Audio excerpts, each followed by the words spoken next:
He thought it was just a blind date, until she said, "You don't remember me, do you?" Grayson Hale checked his watch again. 6:43 p.m. He had no idea why he'd agreed to this. His sister had begged him to go. "Just one blind date, Gray. You need to talk to someone who isn't a board member or an investor." He had caved only to stop her relentless calls.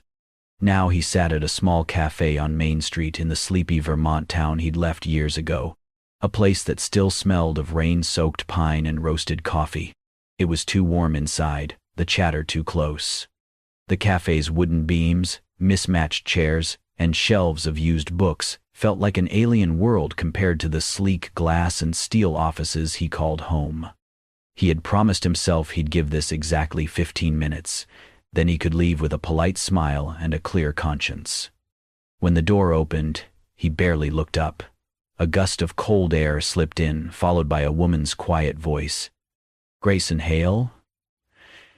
He turned.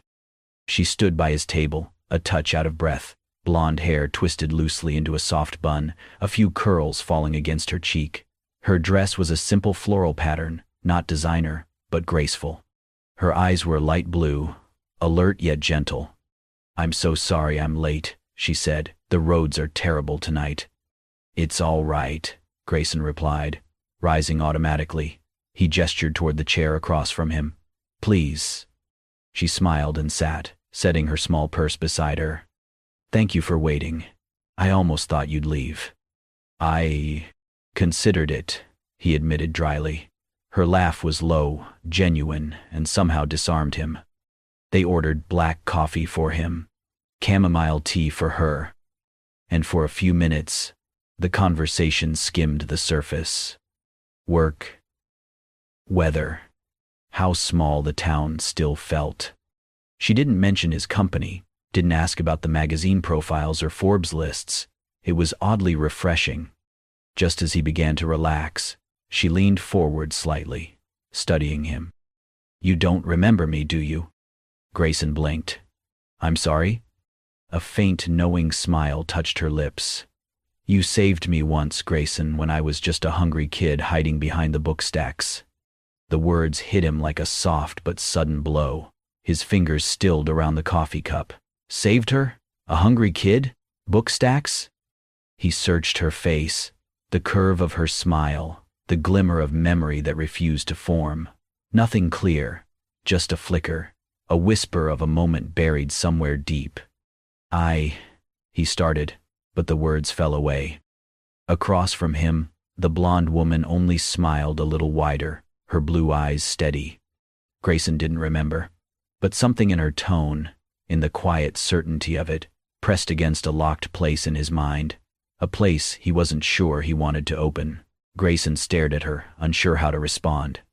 Across the table, the woman, Tessa, held his gaze with calm confidence, as if she had expected his confusion. She took a slow sip of her tea, letting the silence linger. "I'm sorry," he said finally, voice low. "I really don't remember." "I didn't think you would," she replied gently, setting her cup down. "You were a teenager. I was a scrawny little girl in hand-me-downs. You had no reason to notice me." Grayson leaned back slightly, frowning. "And yet you're here." Tessa gave a small shrug, almost playful. "I figured if fate was bold enough to toss us into a blind date together, I should at least say thank you properly." He searched her expression. She didn't seem to be toying with him. No hint of manipulation, no attempt to make him feel guilty. Just honesty. A rare thing in his world. The server returned with their dinner orders. He had defaulted to the chef's special, some kind of rosemary chicken, while she chose the butternut squash soup and a side salad. Simple, but comforting. As they began to eat, Grayson asked, "So, what do you do now, when you're not catching people off guard on blind dates?" Tessa smiled. "I work part-time as a librarian, the public library in town." He raised an eyebrow. "Still hiding behind the book stacks, then?" "Only during story time," she teased, then added, "It's mostly so I can spend more time with my daughter." "You have a daughter?" he asked, genuinely surprised. "Lila," she said with a warm smile. "She's 4. Loves ballet, pink dresses, and dinosaur picture books. Grayson let out a short laugh. Sounds like a handful. She is. Tessa nodded, her smile turning soft, proud. But she's the best part of my life. He found himself curious. Where's your husband? Her gaze flicked down for a brief second. There never really was one. It's just been me and Lila from the beginning. He nodded, respectful of her boundaries. That must be hard. Tessa gave a light shrug. Sometimes, but this town makes it easier. People look out for each other. Mostly. Grayson's eyes drifted around the room. It's changed a little, but not much. You used to live here, didn't you? She asked. He hesitated. Yeah, a long time ago. My family moved away when I was 15. What happened? He met her eyes, debating. Then, quietly, my father's business collapsed. We lost everything. My mom passed away a few months after we left. Tessa's expression softened. I'm sorry. He nodded once. It's fine. It was a long time ago. There was a pause. Then she asked, Do you remember the library at all? Barely, he admitted. I used to stop there after school. It was quiet, peaceful. You brought us sandwich and orange juice every day, she said. He looked at her, startled. I remember, she continued, her voice a little quieter now. I used to sit near the children's section and pretend I was reading, but mostly I was just trying not to be hungry. One day, you left your lunch on the table and walked away. You didn't say a word. I waited 10 minutes before touching it because I thought maybe it was a mistake. It wasn't, he said automatically, surprising even himself. She smiled. I figured that out eventually. And after that, every few days, you'd leave your lunch in the same spot. No note, no conversation, just kindness. Grayson's jaw tightened, emotions he could not name stirring behind his ribs. I never knew your name back then, she added. Not until tonight. He sat in stunned silence, the soup in front of him forgotten. A blurry image flickered in his memory, his hands setting down a brown paper bag next to a silent small girl with tangled blonde hair. He had not thought about that in years. Maybe ever. I didn't think anyone noticed, he said quietly. I did, Tessa replied. And I never forgot. Grayson looked at her, truly looked at her, not as a date, not as a stranger, but as someone tied to a version of himself he had long buried. For the first time in a long while, he did not feel like Grayson Hale, CEO. He just felt human. The next morning, Grayson sat at his hotel desk, staring at the untouched cup of coffee growing cold beside his laptop. He had told himself he was leaving town by noon. Meetings awaited him in Boston, the city skyline always ready to swallow him back into its steel rhythm. But something about last night lingered. Tessa's voice, her story, the way her words had pulled a forgotten part of him back into focus. He told himself it was curiosity, that was all. By early afternoon he found himself parking across from the public library. The building was small, brick-faced, with ivy curling around the windows. It looked exactly as he remembered it, and somehow, nothing like it at all. He hesitated at the entrance, then pushed the door open. The warmth hit first, followed by the scent of old paper and vanilla-scented disinfectant. Children's laughter echoed softly from the far corner. He stepped inside and nearly laughed. The place was more chaotic than he'd expected. In the children's section, tucked between shelves, painted like trees, a small group of toddlers and preschoolers were sitting on mushroom-shaped cushions, listening to a young woman read from a picture book. And right in the center, twirling slowly in a pink dress and ballet slippers, was a little girl. She spun with arms overhead, hair in a tiny bun, completely absorbed in her imaginary performance. Grayson blinked. That had to be her. Lila. He stood there for a moment, unsure if he should interrupt, but before he could decide, the girl spotted him. She stopped mid-twirl, tilted her head, and marched right over. You?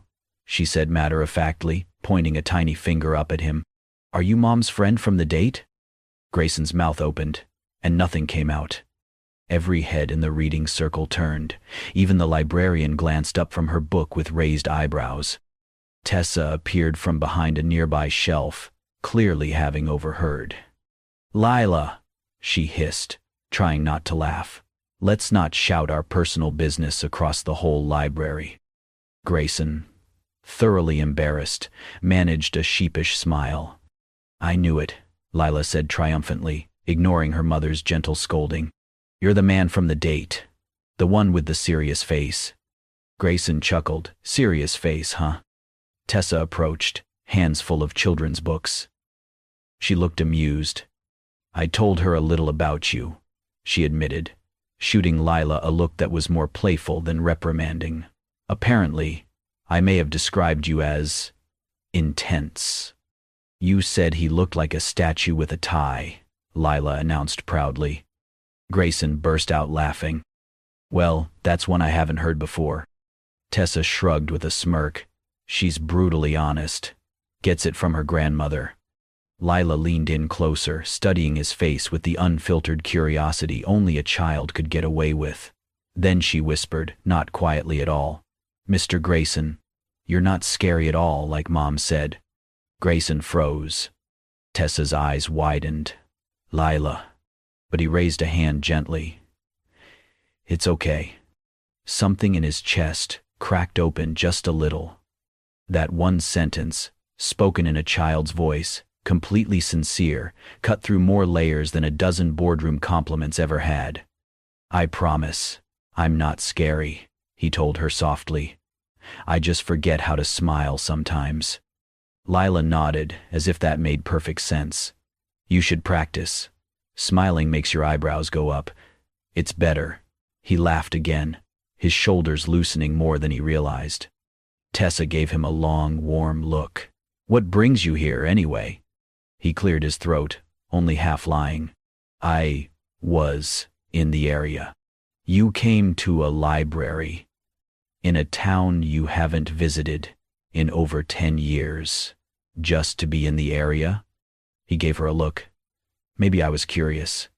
"About me or about her ballet routine?" she asked, nodding toward Lila, who had already returned to her pirouettes among the bookshelves. "Both," he admitted. They stood side by side, watching the little girl spin and giggle, the light catching in her pink tulle skirt. And for the first time since he had returned, Grayson did not feel like a stranger in this town. He just felt seen. Grayson showed up at Tessa's door just after 5, holding a brightly illustrated book in one hand. "Lila dropped this," he said as soon as she opened the door. She was too busy twirling through the nonfiction aisle. Tessa blinked, then smiled. "Oh no, not dancing dinosaurs. She's been asking for that one for days." He handed it over. "I figured it might be important." She laughed softly. "You figured right. Want to come in for a minute?" Grayson hesitated, then nodded.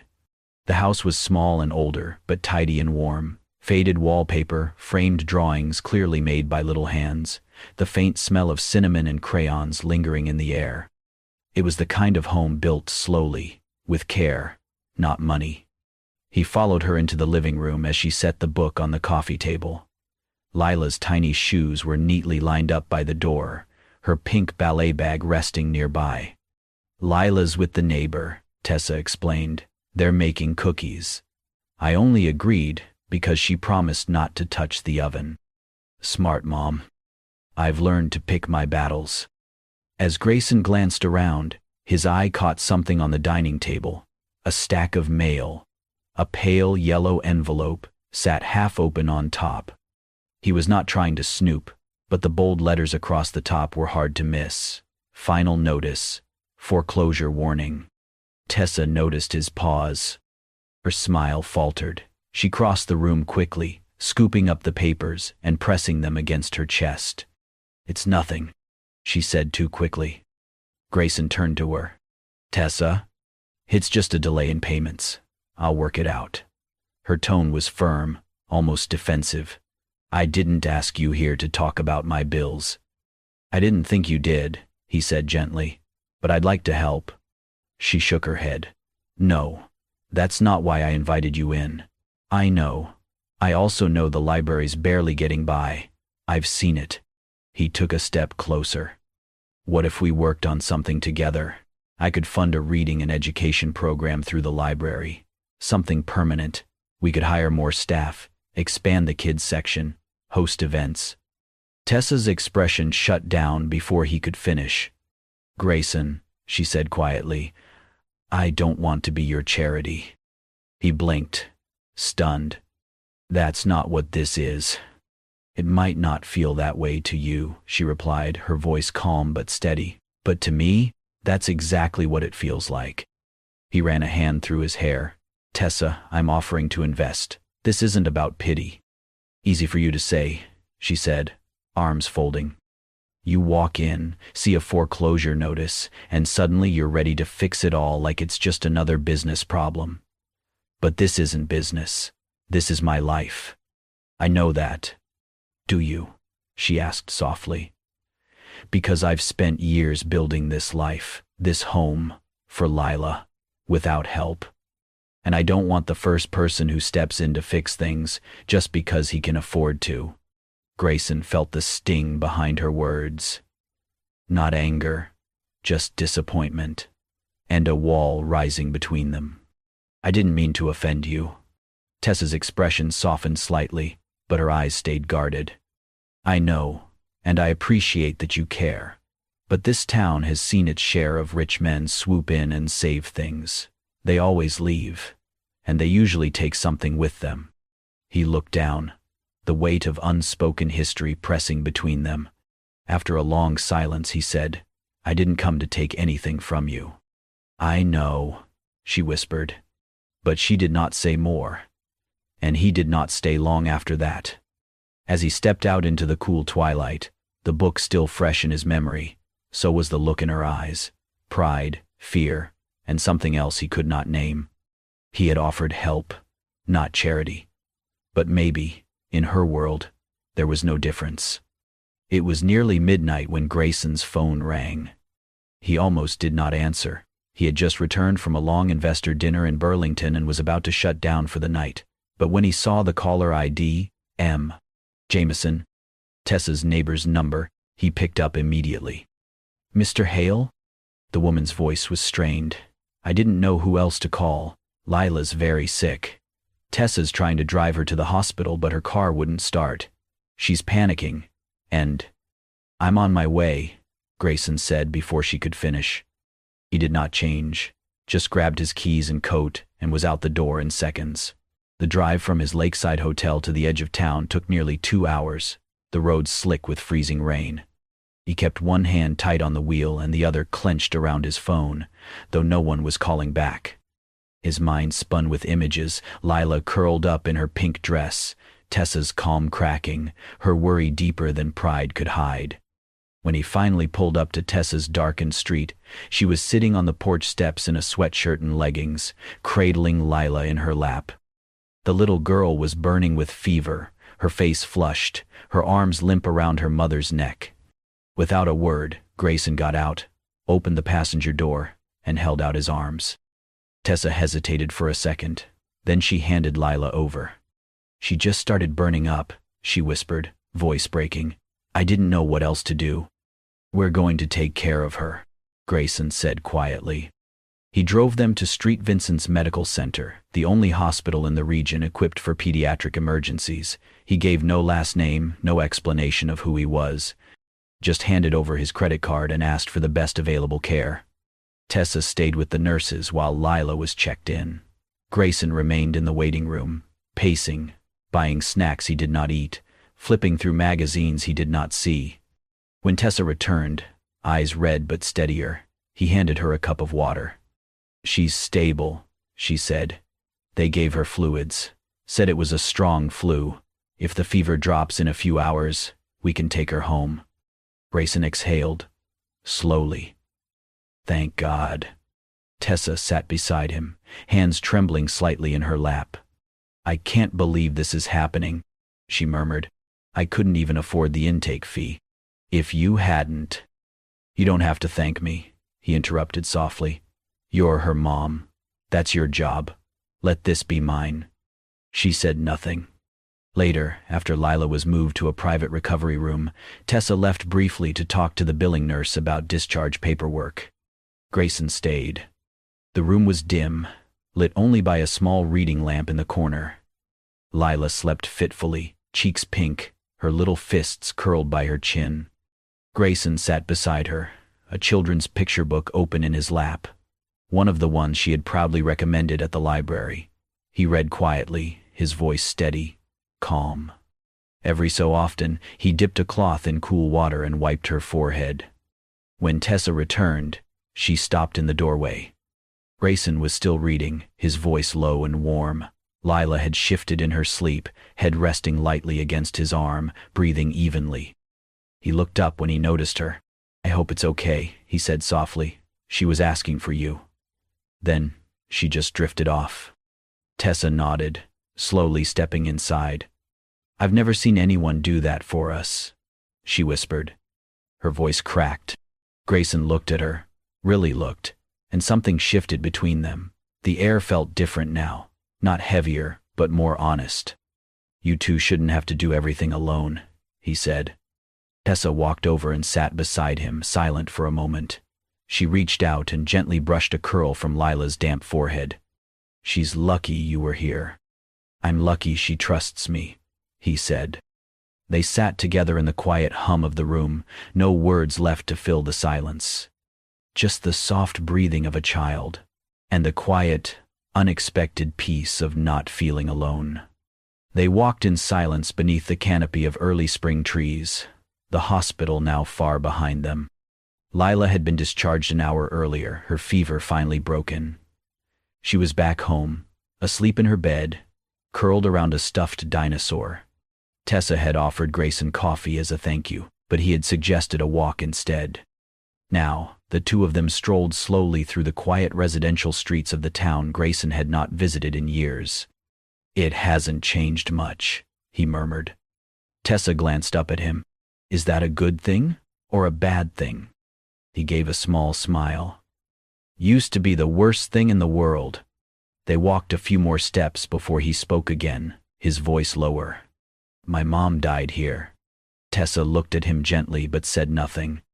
We left town not long after, he continued. My dad's business collapsed.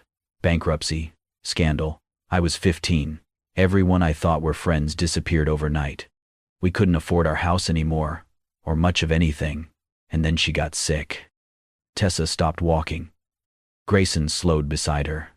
I hated this place for a long time, he admitted. Every corner, every street, just reminded me of what we lost, what I couldn't fix. She said softly, You were a kid. He nodded, jaw tight. I know that now. But for a long time, I thought if I worked hard enough, earned enough, built something powerful enough, maybe I could rewrite all that. Tessa looked at him, eyes searching. And did it work? He let out a breath. I built the company. The money came. Recognition. But none of it ever felt like enough. A light breeze rustled the trees. Somewhere in the distance, a dog barked. Grayson turned to face her fully. But when I walked into that library, he said, and saw Lila twirling in her little pink dress, and you smiling like the world wasn't falling apart, I didn't feel like I needed to fix anything. I just wanted to be there. Tessa's expression softened. That's a big thing for someone who sees the world in terms of problems to solve. I don't want to solve you, he said, half laughing. Or her. I just want to be part of whatever this is. They stood in silence, the air thick with something tender and real. Then Tessa said quietly, Maybe you left the pain here, and now you're finding the healing. Grayson blinked. The words hung in the space between them, gentle but profound. For a man who spent most of his life measuring things in metrics and milestones, her words felt like truth. Not something to quantify, just something to feel. He looked up at the familiar sky, the the same one that had once watched a broken boy leave town in silence. Now, it saw a man choosing to stay. The knock on Tessa's door came just after sunset. She wasn't expecting anyone, and when she opened it, the sight of the man standing there made her heart drop. "Hello, Tess," he said smoothly. She instinctively stepped in front of the doorway, shielding Lila's drawings taped to the wall behind her. "Derek," she said, voice tight, "what are you doing here?" "I heard you're doing well," he said, glancing over her shoulder. "Met someone? A real high roller, huh?" She did not respond. Derek's smile did not reach his eyes. "Thought I should check in, since I never really got my chance to be part of Lila's life." Tessa crossed her arms. "You had chances, you just didn't take them." "Well," he said, shrugging, "maybe it's time I did." The meaning behind his words chilled her.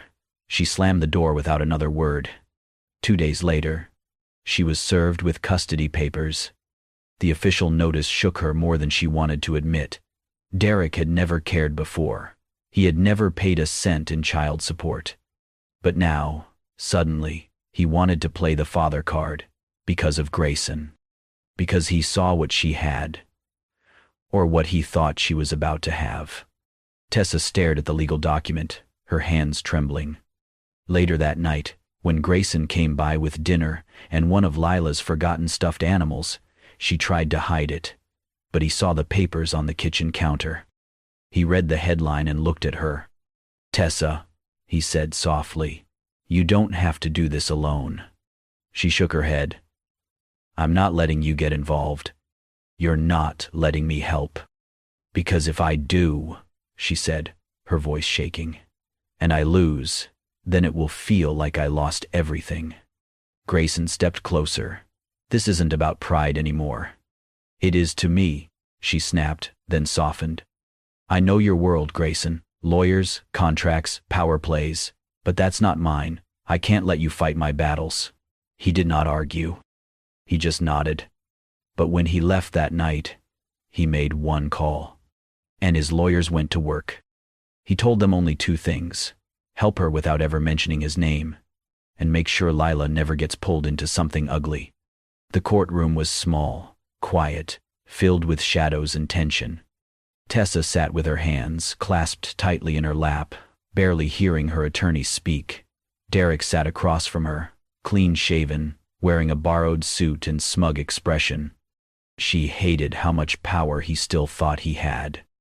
Then the judge began reading from a letter that had been submitted with her file, anonymous but thorough. It detailed a private educational trust set aside for Lila's schooling, full medical coverage until age 18, and a commitment to support her quietly without interference or public attention. No conditions, no strings. Tessa turned in her seat. In the very last row, near the door, Grayson sat alone. He gave her a small, almost imperceptible nod. She pressed her lips together, tears threatening. When the judge awarded her full custody and denied Derek's petition due to years of absence and lack of financial support, she closed her eyes and breathed for the first time in days. Outside, the spring air was still. Tessa stepped down the courthouse steps, spotting Grayson near the sidewalk. She walked over slowly. "I told you not to get involved," she said quietly. "You told me not to fight for you," he replied. "So I didn't. I fought for her." Tessa blinked, and something inside her cracked wide open. "You did all that without needing credit?" "I did it because I could," he said simply. "And because she deserves a future with her mom, safe, secure, uninterrupted." Tessa swallowed hard. "Thank you." Grayson gave a small smile. "You don't owe me anything." She took his hand. "I know," she whispered, "but I'm giving it anyway." 3 months later, the town looked different. Not in the way of buildings or streets, but in the way it felt to Grayson as he stepped out of his newly opened satellite office, tucked above the cafe where he had first met Tessa. The mornings were quieter here. The people waved, and for the first time in years, His calendar had breathing space built into it. Half the week, he stayed in Boston. The other half, he was here, in the town he once ran from, now slowly becoming home again. That morning, he adjusted his tie in the mirror and glanced at the small box on his desk. Not velvet, not brand new, just an old keepsake box with smooth edges and a gold hinge, slightly scuffed from time. Inside, nestled on the cushion, was a ring. Not an engagement ring. Not yet. He tucked it into the desk drawer and headed out. The ribbon-cutting ceremony for the newly expanded children's wing of the library was already underway when he arrived. Tessa stood at the front, welcoming local families. Her hair swept into a loose bun, cheeks flushed from excitement. Lila ran ahead in her signature pink dress, twirling as usual, arms flung wide like she owned the world. The plaque outside read, "In celebration of curiosity and courage, sponsored anonymously." Grayson stayed near the back, watching. When the speeches ended and the crowd filtered inside, he slipped away into his office upstairs to grab a file. He had just opened the door when a small voice piped up behind him. "Mr. Grayson, your office is messy."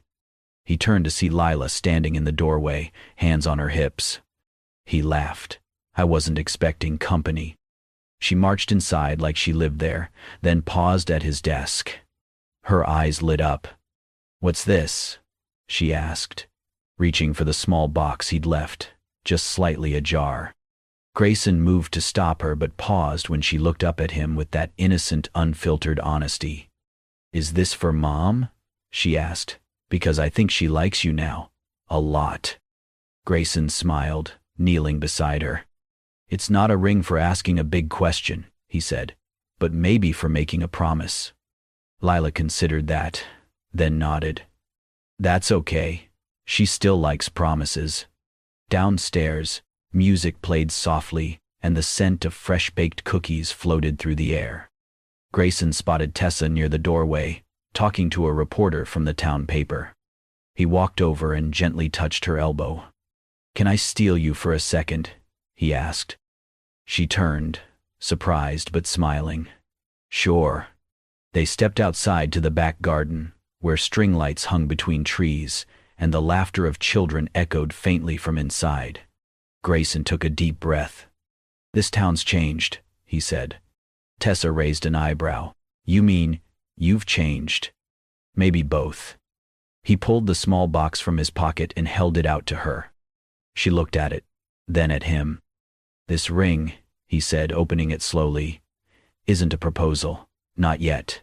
It's a promise." Tessa's eyes welled as he continued. "A promise that I remember you now. Not just that moment in the library, but everything since. And I won't forget, again." She didn't speak. Just nodded through the tears, lips trembling. He slipped the ring onto her finger, a delicate, simple band with a pale stone, and she leaned forward, resting her forehead against his. From behind them, a giggle erupted. They turned just in time to see Lila bounding down the steps. "Mr. Grayson," she shouted, flinging her arms around his legs. "Now you're stuck with us forever." Tessa laughed through her tears. Grayson crouched to scoop Lila into his arms. "Stuck with you?" he said. "That sounds like the best deal I've ever made." And under the soft glow of garden lights, surrounded by the sounds of a library reborn, the three of them stood together, not just as strangers crossing paths, but as something whole, something new, something worth staying for. If this story touched your heart, imagine how many more are waiting to be told. Grayson, Tessa, and little Lila showed us that healing can begin in the most unexpected places, and sometimes a forgotten act of kindness returns to change everything. Love doesn't always arrive with fireworks. Sometimes it whispers through old library books and quiet promises. If you believe in love that crosses barriers and stories that warm the soul, don't forget to like, comment, and subscribe to Kindness and Love Tales. New emotional journeys await you, stories of hope, healing, and the power of kindness.